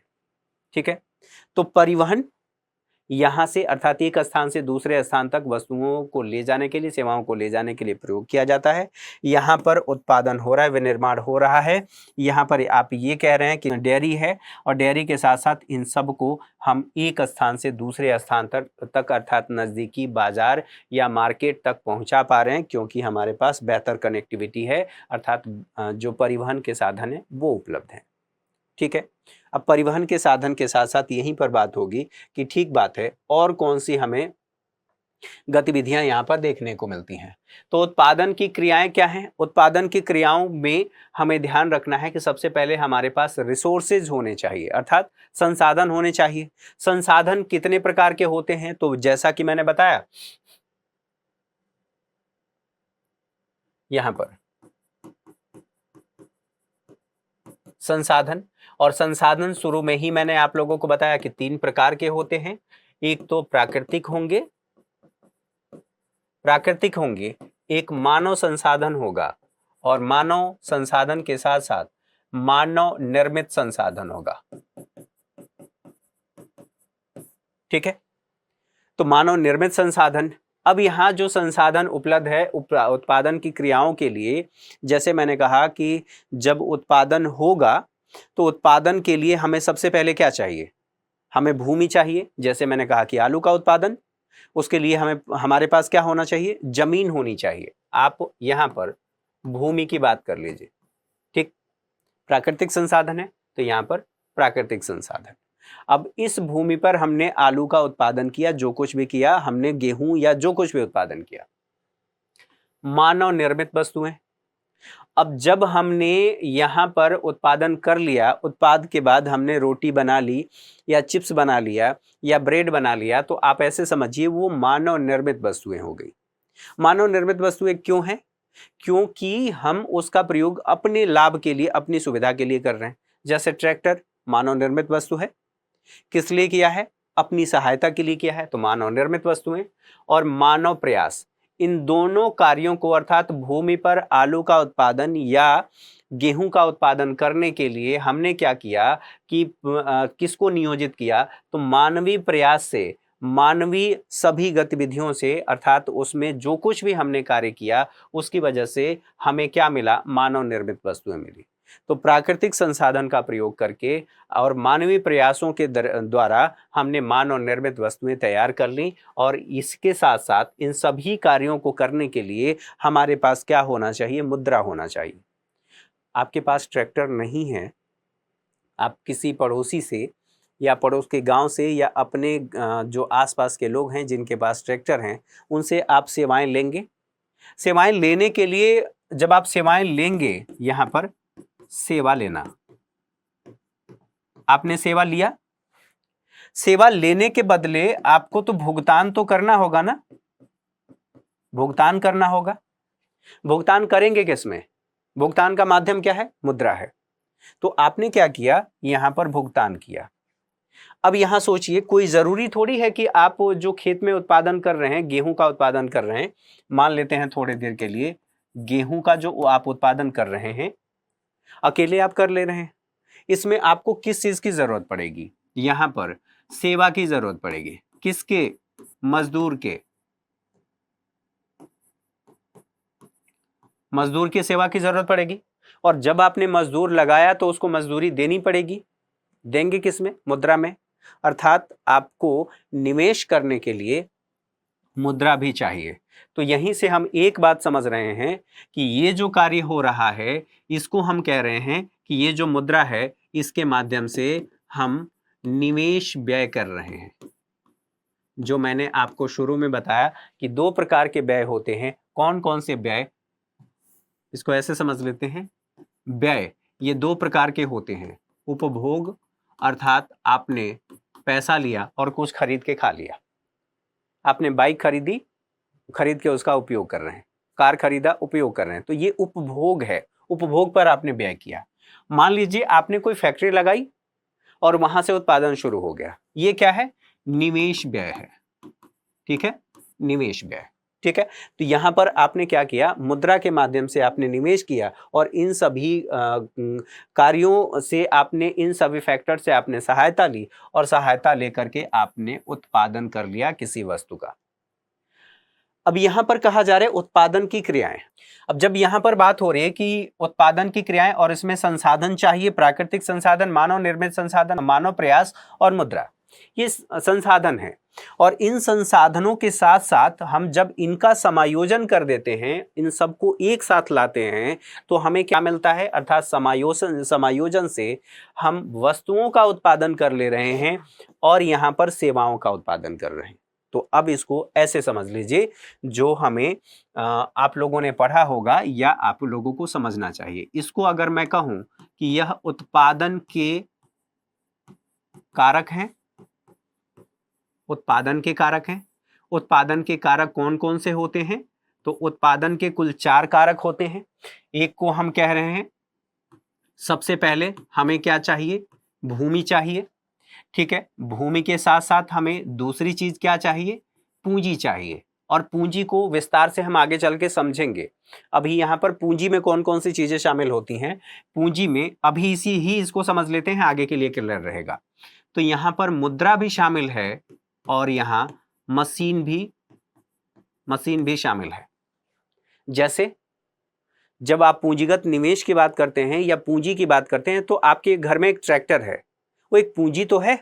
हम यही तो कहते हैं ये हमारी पूंजी है, इससे हमें आय सृजित होती है। तो मुद्रा और जो मशीन, आप ट्रैक्टर कह सकते हैं। अच्छा, ये तो ये चीज हो गया, ठीक बात है, हमने निवेश के लिए पूंजी ले ली। लेकिन अब यहीं पर बात होगी कि इन सभी कार्यों को करेगा कौन? तो उत्पादन करने के लिए कोई व्यक्ति चाहिए, तो यहां पर मजदूर हो जाएगा। और ये इन सभी कार्यों को करने वाला कोई व्यक्ति तो होगा। अर्थात यहां पर जो कहा गया है समायोजन, इन सभी कार्यों का समायोजन एक साथ जो करेगा, उसको इकोनॉमी की भाषा में कहा जाता है कि यह व्यक्ति जो है, यह उद्यमी है। अर्थात एंटरप्रेन्योर कहा जाता है, एंटरप्रेन्योर भी कहा जाता है। ये उद्यमी है जो इन सभी कार्यों को कर रहा है। तो आप इसको ऐसे उद्यमी। अब एक बात बताइए, इन सभी को आप लोगों ने ऐसे समझ लिया। भूमि, मान लीजिए कोई दूसरे की भूमि पर कृषि कर रहा है, तो उसके लिए क्या करेगा? अगर गैर कृषि कार्य है तो हम वहां पर अलग से थोड़ी बात करेंगे कि अगर गैर कृषि कार्य कर रहा है, कुछ उत्पादन कर रहा है, फैक्ट्री लगा रहा है, तो ऐसी स्थिति में वहां पर वो कोई भूमि लेगा और भूमि का किराया देगा। इसको हम कृषि में अप्लाई करते हैं। तो कृषि में अप्लाई किया तो मान लीजिए हम दूसरे की जमीन पर कृषि कर रहे हैं, तो उसका रेंट तो हमें देना पड़ेगा, रेंट, लगान तो देना पड़ेगा। तो हमने भूमि का रेंट दिया, लगान दिया। जो हमने पूंजी लगाया है, उस पूंजी को निवेश करने के लिए, लगाने के लिए कोई जरूरी थोड़ी है कि हमारे पास पैसा होगा पर्याप्त मात्रा में, और नहीं होगा तो आप क्या करेंगे, ऋण लेंगे।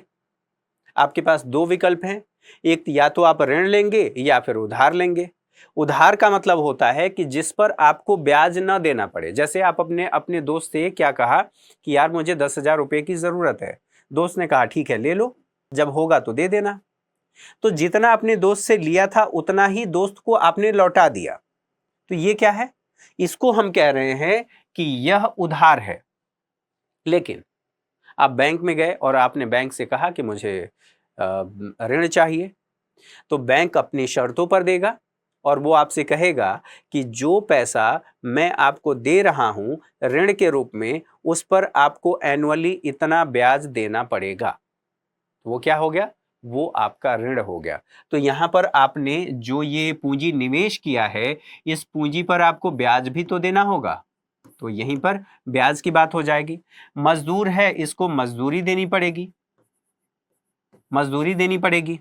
और जो उद्यमी है, ये किस लिए काम कर रहा है, किसान ही अगर मान ले, किसान के बारे में ही सोचें, वो किस लिए कार्य कर रहा है, वो इसलिए कार्य कर रहा है कि मुझे इन सभी कार्यों से लाभ प्राप्त होगा। तो अर्थात इन सभी व्यक्तियों, इन सभी कार्यों को समायोजित करने वाला जो व्यक्ति है या समायोजन जो है, उसको हम कह रहे हैं उद्यमी है, और ये अपने लाभ के लिए कार्य कर रहा है, अर्थात इसमें इसका लाभ शामिल है। अब यही बातें जो इकोनॉमी में पढ़ते हैं, यही सारी बातें आपको यहां पर बता दी गई हैं। अब देखिए, उत्पादन की क्रियाएं, संसाधन होने चाहिए। संसाधन कैसे, प्राकृतिक, मानव निर्मित और मानवीय प्रयास, और उसके साथ साथ मुद्रा। इन सब के समायोजन से जो व्यक्ति समायोजित करेगा उसे हमने उद्यमी कह लिया। उससे क्या होगा, या तो आप किसी वस्तु का उत्पादन करेंगे या किसी सेवा का उत्पादन करेंगे। अब इसमें देखिए, इसमें क्या हो रहा है, ये जो यहाँ पर है, ये क्या हो रहा है, सेवा दिया जा रहा है, सेवा के बदले रेंट, यहाँ पर पूंजी, यहाँ पर ब्याज दिया जा रहा है। और ब्याज देने के साथ साथ ये जो मजदूर है, ये क्या करेगा, उत्पादन में योगदान करेगा, तो अपनी सेवा देगा। सेवा देगा तो यानी कि इसको मजदूरी मिलेगी। तो यहां पर ये जो आप लोगों ने देखा, यहां पर देखिए मानवीय प्रयास, और इससे क्या हो रहा है, इन सब से ये या तो वस्तु का उत्पादन हो रहा है या सेवा का। इन सब के प्रयास से हम दो कार्य कर रहे हैं, या तो यहां पर गुड्स का हम प्रोडक्शन कर रहे हैं या सर्विसेज का प्रोडक्शन कर रहे हैं। तो मेरे ख्याल से इससे संबंधित लगभग सभी बातें आपको समझ में आ गई। अब आगे बढ़ते हैं, कुछ और चीजें देख लेते हैं। ठीक बात है। अब पालमपुर गांव में जो स्थितियां हैं उनको देखिए। पालमपुर गांव में जो पड़ोसी का गांव है वो रायपुर गांव है। यहाँ पर जैसा कि मैंने बताया कि 12 मासी कनेक्टिविटी है। 12 मासी कनेक्टिविटी के साथ साथ यहाँ पर परिवहन के साधन है, और इस परिवहन के साधन में मोटर है, बैलगाड़ी है, जीप है, ट्रैक्टर है और ट्रक है, जिसके माध्यम से जो उत्पादन होता है एक स्थान से दूसरे स्थान पर ले जाया जाता है, जिससे मार्केट का दायरा बढ़ता है और उत्पादन भी बढ़ता है। यहाँ पर अर्थात जो पालमपुर गांव है, 450 परिवार हैं, ठीक है, 450। इस 450 परिवारों में से जो उच्च जाति के परिवार हैं वह 80 परिवार हैं, जो उच्च जाति कहा जाता है, ठीक है। बहरहाल यहाँ पर बाकी जो लोग हैं वह दलित हैं। दलित अर्थात सेवा देने का काम करते हैं। अब यहां पर सोचिए, ये बातें तो हो गई, अभी और आगे बढ़ेंगे। फिलहाल यहां तक आप लोगों ने समझ लिया कि 450 परिवार हैं, उसमें उच्च जातियों के परिवार 80 हैं, और 1/3 जो परिवार हैं वो दलित परिवार हैं। यहां पर सुविधाएं कैसी हैं, हमने ये बात किया कि यहां पर प्राथमिक और हाई स्कूल दोनों है। साथ ही साथ यहां पर स्वास्थ्य केंद्र है और निजी औषधालय है। अब ध्यान देना, जो मैंने आपको बताया था कि यह संसाधन है, संसाधन कैसा, तो यह मानव संसाधन है, ठीक है, मानव संसाधन। और मानव संसाधन यह पूंजी तभी बनेगा पूंजी तभी बनेगा जब हम इसका अर्थात इस व्यक्ति का कौशल विकास करेंगे, अर्थात स्किल डेवलपमेंट, कौशल विकास करेंगे। ठीक बात है। अब सोचिए कि एक व्यक्ति है, उसको किस किस चीज की आवश्यकता होगी ताकि वो बिल्कुल स्वस्थ रहे और सही ढंग से कार्य कर सके, सेवा दे सके। आप अपने बारे में सोचिए। आपसे अगर ये कहा जाए कि आप कब स्वस्थ रहेंगे, बिल्कुल बढ़िया परफॉर्म करेंगे, जहां पर भी परफॉर्म कर रहे हो, ठीक है, क्रिकेट के मैदान में या फिर जहां कहीं भी, है ना, तो यहां पर अदरवाइज नहीं लेना है। परफॉर्म करने का मतलब क्रिकेट, अपना स्कूल, जो भी आपका ऑफिस है ना, ये सुविधाएं हैं। कैसी सुविधाएं हैं? प्राथमिक विद्यालय है, अर्थात यहां से आपको शिक्षा मिल रही है। आप कह लीजिए एजुकेशन आपको मिल रहा है। यहां हाई स्कूल है, एजुकेशन आपको यहां मिल रहा है। अब इसके अलावा जो स्वास्थ्य केंद्र है, स्वास्थ्य केंद्र से आपको जो स्वास्थ्य सेवाएं हैं, स्वास्थ्य सेवाएं ये मिल रही हैं। ठीक है। निजी स्वास्थ्य केंद्र, मान लीजिए कोई व्यक्ति ये समझता है या उसकी इनकम इतनी है, जो स्वास्थ्य केंद्र हैं, सरकारी स्वास्थ्य केंद्र हैं, उन पे नहीं जाना चाहता है, लगता है कि मेरी बेइज्जती हो जाएगी, मैं क्यों जाऊंगा सरकारी अस्पताल में, मैं थोड़ी जाऊंगा। लेकिन सबसे बड़ी दुर्भाग्य की बात यह है कि हम सरकारी नौकरी, चाहे वो सफाई कर्मी की ही बात क्यों ना हो, सफाई कर्मी से आप लोगों को बहुत कुछ याद आ रहा होगा, है ना, लेकिन अभी रुक जाइए, यहां पर ध्यान दीजिए। सफाई कर्मी की ही नौकरी सरकारी क्यों ना हो, हम वो करना चाहते हैं। लेकिन जो प्राथमिक स्वास्थ्य केंद्र है, हम स्कूल का मास्टर बनना चाहते हैं प्राथमिक विद्यालय का, लेकिन प्राथमिक विद्यालय में अपने बच्चे को नहीं पढ़ाना चाहते। उसकी अपनी अपनी समस्याएं हैं, अपना अपना स्टेटस सिंबल है। ठीक है। बहरहाल यहाँ पर स्वास्थ्य केंद्र है, जिसको यहाँ से करवाना है यहाँ से दवाई करवा ले, अगर कोई समस्या है तो इलाज करवा ले, और अगर नहीं लगता है तो यहाँ पर जाकर के करवा ले। दोनों ही स्थिति है।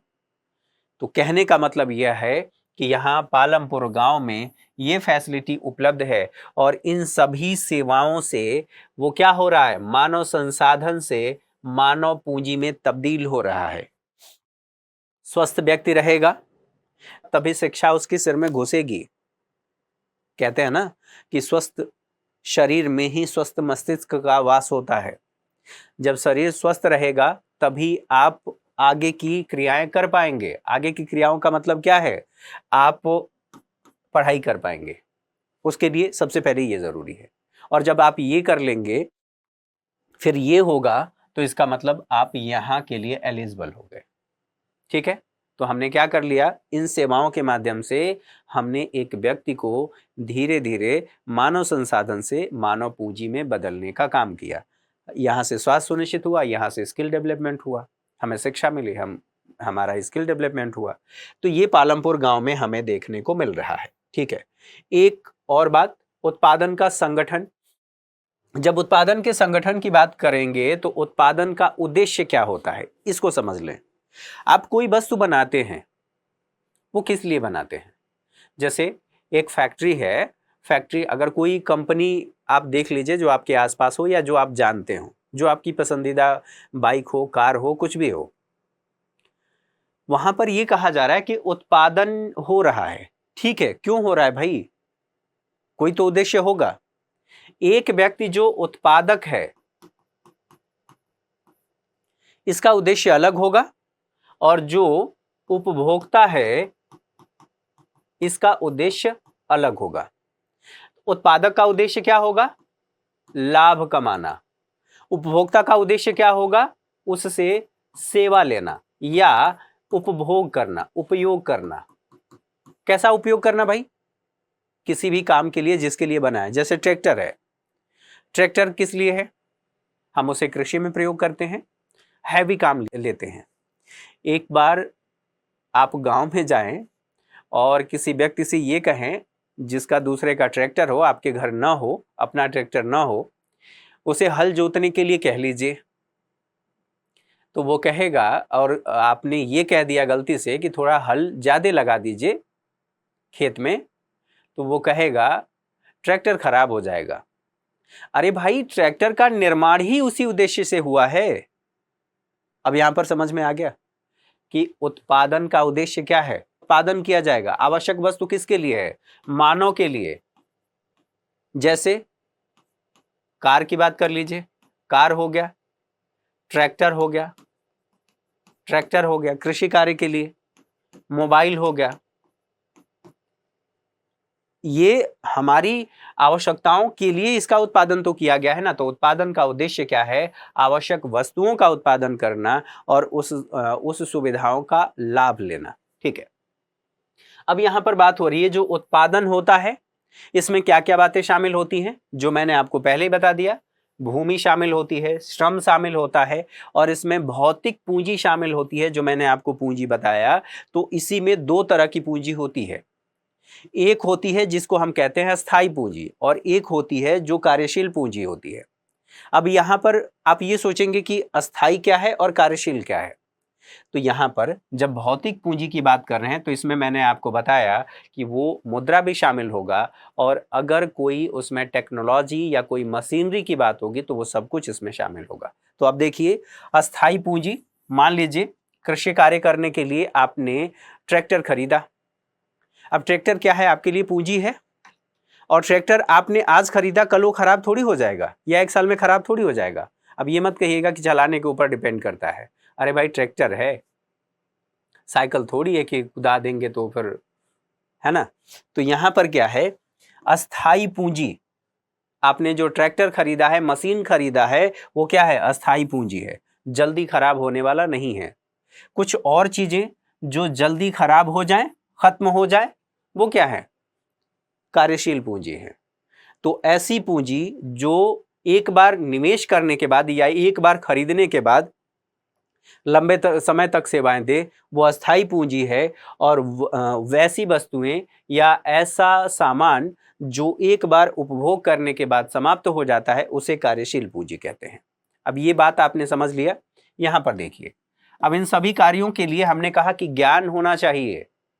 अगर आप कृषि कार्य ही कर रहे हैं तो कब फसल लगानी है, कितनी मात्रा में उसमें पेस्टिसाइड डालना है, कितनी मात्रा में उसमें फर्टिलाइजर डालना है, ये तो पता होना चाहिए। कब कृषि करना है, किस फसल का चुनाव करना है, आपकी मिट्टी किस फसल के लिए उपयुक्त है, और अगर सही समय पर उसमें आपने सिंचाई नहीं किया तो वो फसल बर्बाद हो सकती है। ये सारी बातें कहां से पता चलेंगी? जब ज्ञान होगा। और ज्ञान किसमें है? जो इन सभी कार्यों को समायोजित कर रहा है, अर्थात उद्यमी। ठीक है, तो ये बातें आपके समझ में आ गई। तो आज के सेशन में हम यहीं तक बात करेंगे। अगली क्लास में इसे रिज्यूम करेंगे, अर्थात इसके आगे जो भी लेसन आपके आएंगे उनको एक एक करके हम समझते जाएंगे।